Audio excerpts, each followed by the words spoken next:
All right, guys. So what's the deal here? What am I gonna be fucking wearing? Okay. No more Mormagal. Oh, the Bekatwaka. Put on the Bekatwaka. Bekatawa.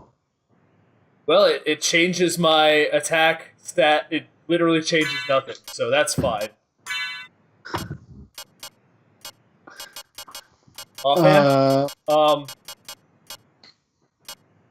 shields. I got cool shields. Ooh, a shaman shield.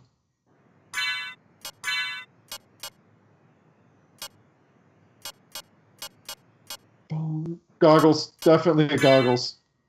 Well, I gotta be steampunk. Yeah, I was gonna say I gotta be the most steampunk guy on the block, right? I love steampunk.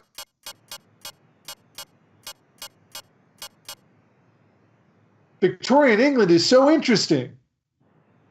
Don't you just love class conflict, but with steam? Yeah, we're getting closer and closer to Victorian England every day, so I'm not sure why they insist on going all the way there. I want you guys to know that I once saw something incredibly dumb. And that's all I'm going to tell you. No, it was... It was that I'm going to wear the Spikebreaker armor? Or the Alucard mail? It was the Spikebreaker. So, this guy was flipping through his images on his computer, and he came across one that was a Japanese samurai helmet, only instead of one of like those antler horn things on it, it had a giant golden gear. Because it was a steampunk Japanese samurai helmet.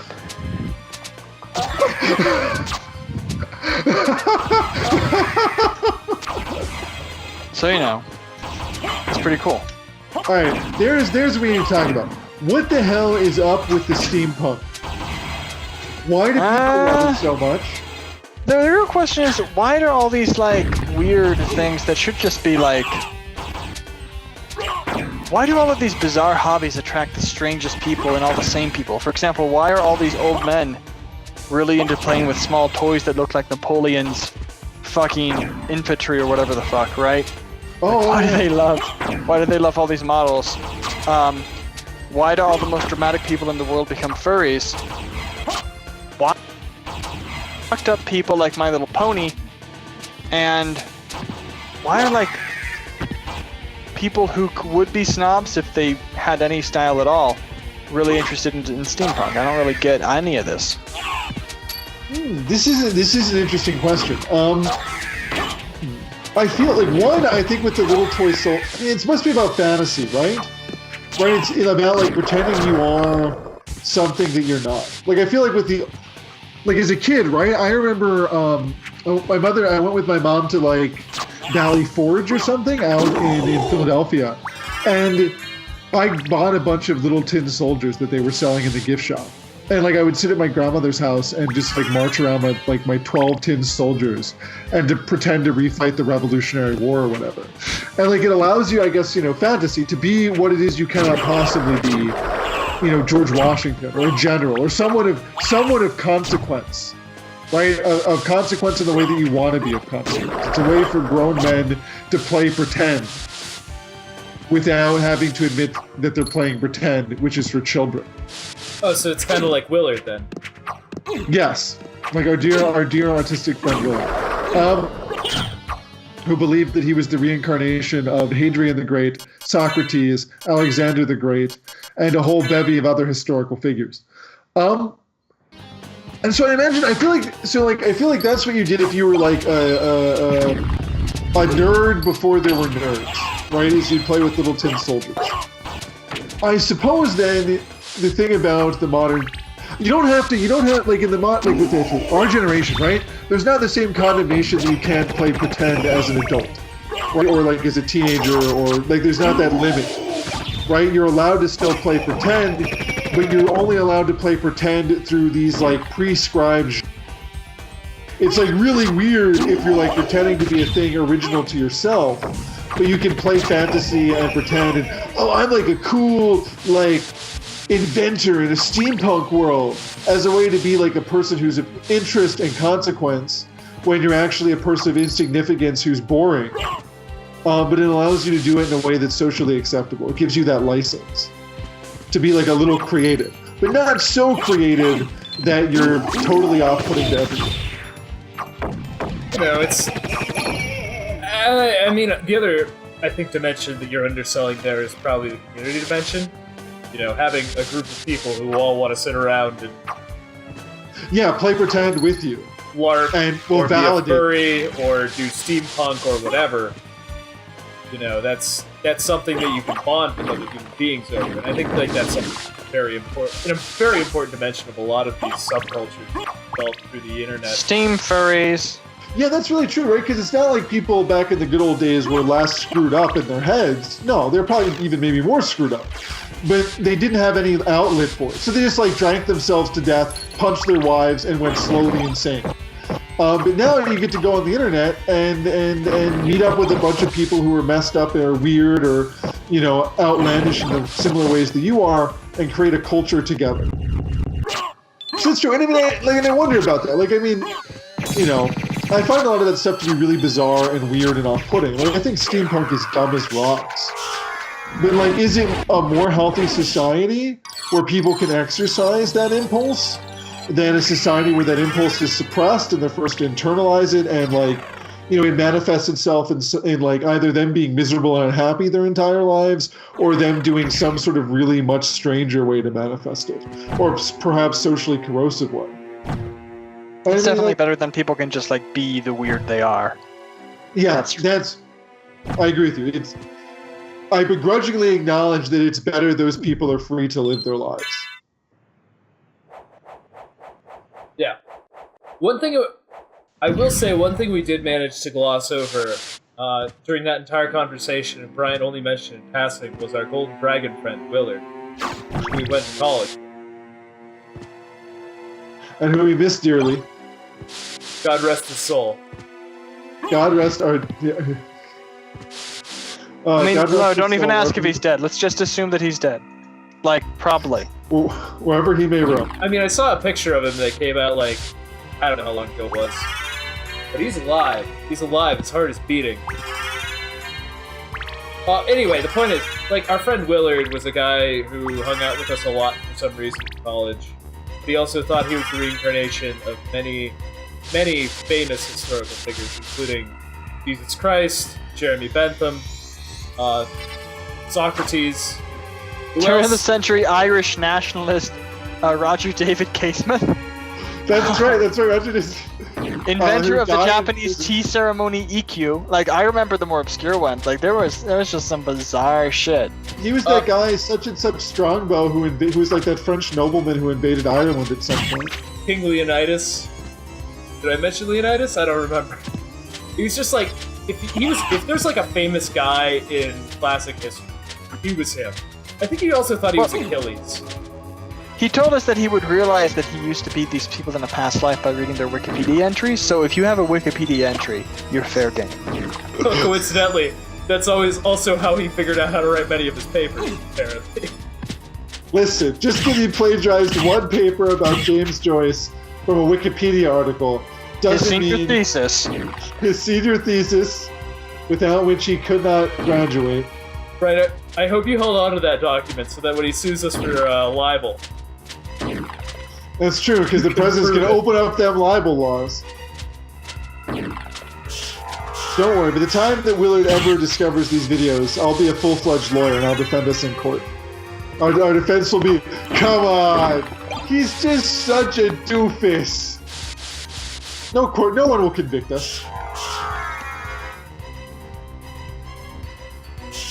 It's really that's such a bizarre thing to decide. Reincarnation is such a bizarre, I've been reading a decent bit about Buddhist philosophy in recent months, and it makes sense within this theological sense.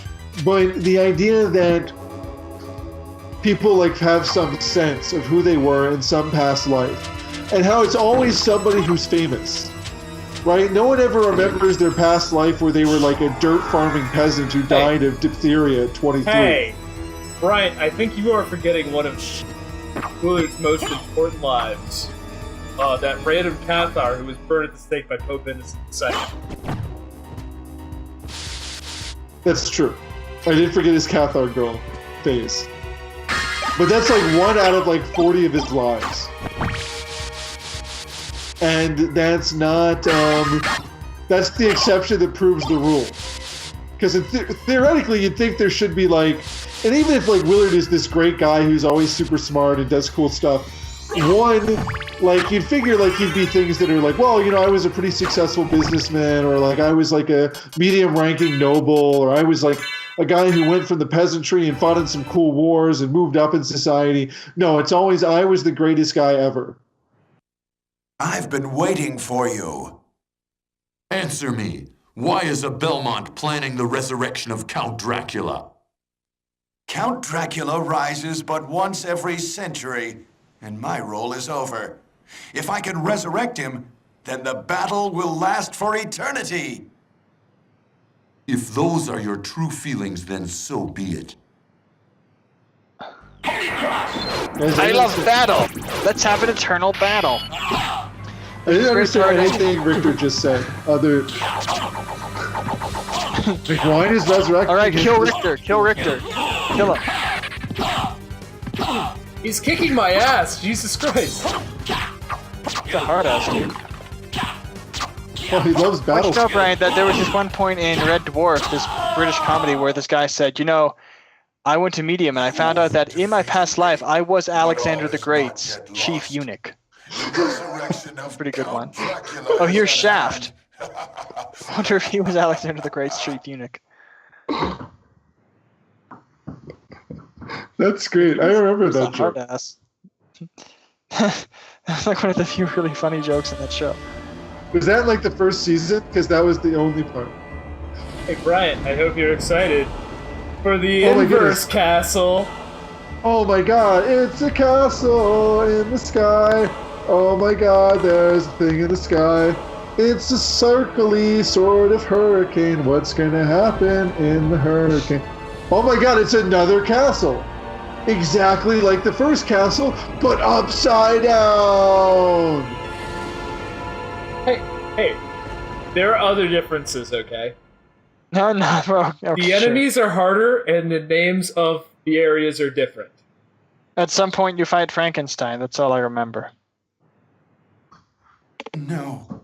What have I done? This is gonna be so good. Thank you, Alucard. Victor's for so saving handsome. Richter. Oh, it's Maria. Alucard. One thing I do want The to point same out Alucard who fought is that alongside Richter's my collar ancestor, shrinks Trevor Belmont? That was by over like 300 6 years ago. inches.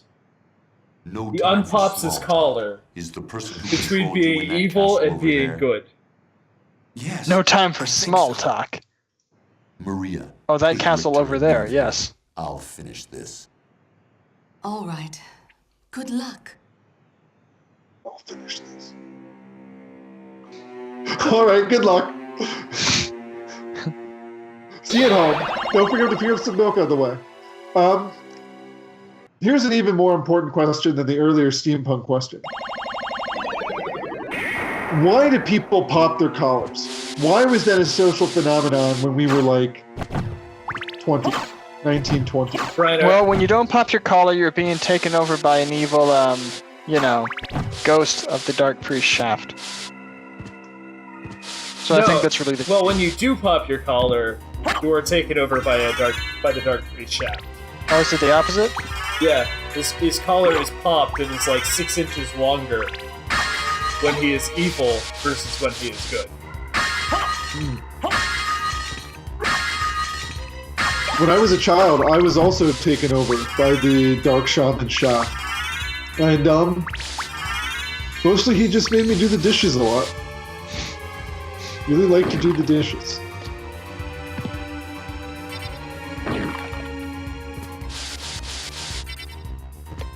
Cool, we're just bouncing off the ceiling here. Yeah, Was I am playing as competently as someone who is 5 beers deep on a Tuesday night to play.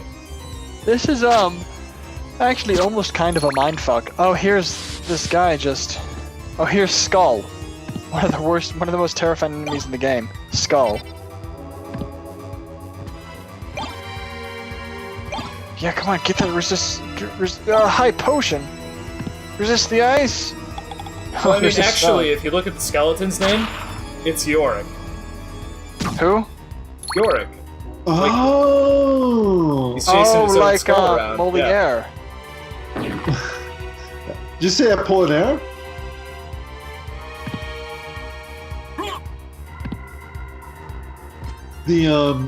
Have you read any of Apollinaire's poems, Paul? No, that's those are for children and steampunks. Doesn't he write his poems in like circles and the shapes of snails? Oh, this Junji Ito, the Japanese horror writer who wrote that book about what happens if a town was taken over by a spiral. I feel like I saw somebody holding that book, like in a Facebook post the other day.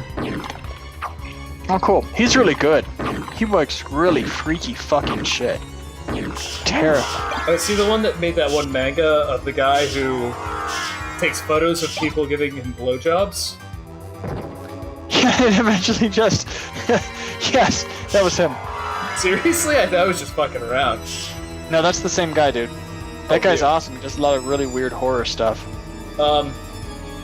So it's this really good manga where this guy, it's just like a collection of pictures of people giving this guy a blowjobs, like, and it gets progressively more insane as time goes on. So at one point he like fills a girl's mouth with bees and then gets a blowjob from her. And then there's like a page that's just him getting blowjobs from like a cat, a dog, a horse, and something else. I don't remember what the fourth animal What about is. a bat with invisible wings? What about from a creature of chaos? Did you know that bats can see in the dark? Some animals can like see in the dark. Hey, Which coincidentally, is why they don't need to have wings that make sense and are visible. but Qu'est-ce que c'est? Can we talk about why the icosahedron, a thing that hovers above the ground, has fallen to the ground? They have weight. because They're very heavy. they're designed to hover exactly 3 feet above whatever surface they're above. Listen to this brilliant commentary. I was also going to say, anyway, that the best part about that manga, though, is that it ends with him cutting off his own head and taking a picture of himself, giving himself a blowjob. He's a really cool writer, dude. I keep trying to find this manga, and I can never get it. Well, Junji Ito, he's fantastic. Junji space ITO. Huh. Sorry I'm doing all of this mapping, guys. It's important. Matt. You're an explorer. You're the Vasco da Gama of the inverted castle. Coincidentally, I think it is actually time for me to change gear again. Oh. Alright, do it. Stand right there. Alright, well, we'll find out what we're doing next round, I guess. Doing this shit. Doing this shit one more time!